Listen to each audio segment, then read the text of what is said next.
Confucianism, a rich, diverse, and ancient tradition with a 2,500-year history, still shines its light today. This school of thought continues to inspire people both in China and abroad. I'm Daniel Bell, and I will share with you how I understand the core values of Confucianism and explain why the tradition has made a huge comeback of late.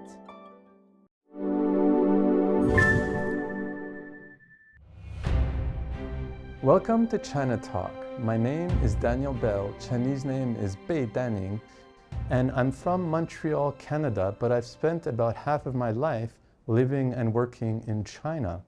And during that time, I've come to love and appreciate Confucianism, contrary to my initial impressions of the tradition as a kind of boring and conservative and dead philosophy. The more I learn about Confucianism, the more I realize that it's very much a living and evolving philosophy. Starting with Confucius himself. Confucius, again, there is a stereotype of him in the West as this boring and conservative teacher who just says, pronounce cryptic words that his students blindly accept. The master said, and then the students just blindly accept. But actually, it's very different. What he says is tailored individually to each student's needs and particularities. There's an assumption that everyone can improve, and the role of the teacher is to improve each student in his or her own way. And that's why now in China, he's known as a teacher of teachers. Now, the thing about Confucianism is that it's very much a living philosophy, and especially it influences people in Shandong province, which is a province of 100 million people. And people in Shandong tend to take great pride in their Confucian heritage, and it influences the way that people act in everyday life. If, for example, when there's a seating arrangement at a table, it's done according to seniority, but then eventually everybody is involved in the toasting and the eating, and it generates a strong sense of community and emotional bonding. So the hierarchies in Confucianism, they benefit those at the bottom end of the hierarchies. That's what makes them desirable in the modern world. So I had learned a lot about Confucianism, and I was lucky enough to be offered a post of dean at Shandong University, which is a leading university in Shandong province. And I wrote a book about my experience, which is called The Dean of Shandong. And my aim in writing this book was both to honor my fellow students and teachers and administrators at Shandong University, and also, frankly, I worry about the demonization of China in the West, where much of the reporting about China is entirely negative. So in my book, I do discuss the problems, but I try to do so in a balanced way and try to show that there's a lot of humanity and humor in everyday life, in academia, and even in politics that we should appreciate rather than just blindly denounce. Now, some of the other values are involved. One of them is we usually mistranslate it as harmony. In Chinese, he xie de he, because in English we don't distinguish between harmony typically and conformity, especially when you talk about politics. Harmony sounds a little bit sinister, meaning that everybody thinks alike and follows a similar actions. I remember watching the Beijing Olympics opening ceremony, and there was one character, his character He, was chosen to represent Chinese culture. And I remember I was watching an American journalist who said, look at that, all the soldiers are marching in the same way. That's pretty scary. Everybody thinks and acts alike. But in Chinese, everybody knows this saying from the Analects of Confucius, He er bu tong, that we specifically distinguish between harmony and tong, which we can translate as conformity or uniformity. So the idea of He really involves respecting, in fact, loving diversity, appreciating diversity, but on a kind of foundation of peaceful order.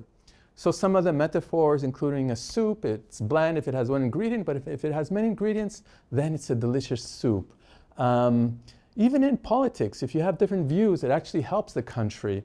This is the meaning of He. So a better translation in English would be harmony in diversity. That's really central to the Confucian ethic.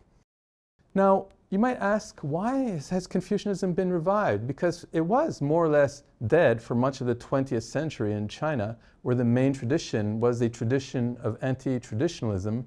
But since 30 years ago, history has made a raging comeback in China, where people take great pride in their historical heritage.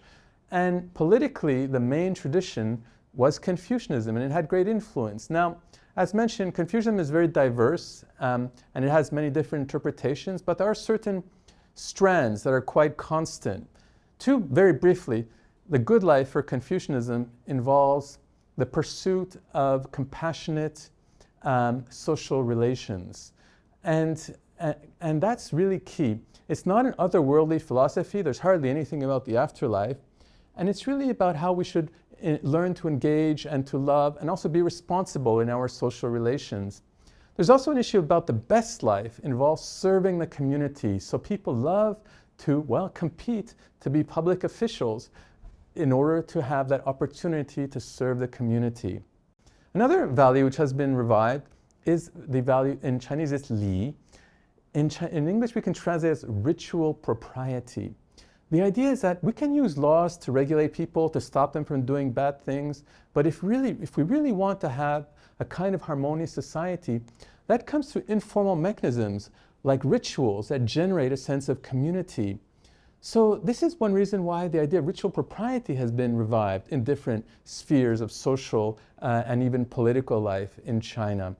Another value that's been revived a lot is filial piety, xiao, which we can also translate as reverence for elderly members of the family and ancestors. So one of the festivals that has been revived in China is called the Qingming Festival, the ancestor worship festival. And this is sort of thing that evolved from the bottom. Literally hundreds of millions of ordinary Chinese people took the day off on that particular day to worship their ancestors. And eventually the government said, well, fine, let's just make it into a national holiday. So a lot of this revival comes from the bottom up, not just from the top.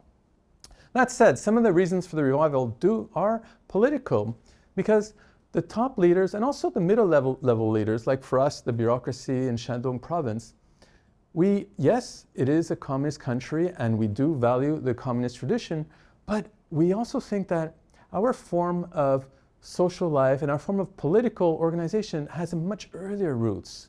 In order to to make sense of our social and political system, we draw on the earlier Confucian tradition and some of the values that inspires us in the past, and also that continues to inspire us in the future. So that's one reason for the revival of Confucianism. It comes from the top. But there are also many economic reasons. I mean, why has East Asia evolved in a relatively peaceful and harmonious way relative to other countries? Well, it turns out that most of those countries have a Confucian heritage. Not just China, but South Korea and Singapore. And what is it? So what is it? People used to blame the 20th century, people blamed the backwardness of China for, they said, because of our traditions, but then turns out that actually those traditions help us to modernize in a relatively peaceful way. Values like self-improvement, working for future generations, education, this worldly outlook, all these values underpin China's economic growth and form of modernization, which has taken place in the past 30 or 40 years without a great deal of, well, violence and social disruption compared to many other countries. But also, frankly, economic growth tends to make people more individualistic, especially in a capitalist influenced economy. So there's a need, people worry about excessive individualism in society. How do we counter that? Well, Confucianism is beautiful in this way because it emphasizes our social responsibilities. So as a way of let's say, countering excessive individualism in society, Confucianism has also made a comeback for that reason. There's also academic reasons. I mean, it turns out that many of the defenders of Confucianism today were forced to read it 30 or 40 years ago in order to denounce it because it was viewed as a kind of feudal and backward thought system. But when they read it, they said, wow, this is actually far more interesting and complex and actually modern sounding than we thought. And then once there was more opening, those same intellectuals could draw on Confucianism and say that this is not only is it relevant for the modern world, but we can also use it to inspire our social and political reform in the future. So this is why, again, Confucianism, far from being a backwards conservative philosophy, it's actually quite modern and desirable for the modern world. Confucianism as a living tradition is inspiring not just for the present but for the future as well. it's as valuable as other great traditions that humans have produced, including Christianity, Islam, Buddhism, liberalism. And if you take it seriously, it turns out that it's a tradition, not just that has produced great thinkers in the past, but that I believe will continue to inspire us in the future as well. So thank you very much, and I hope we can continue the discussion.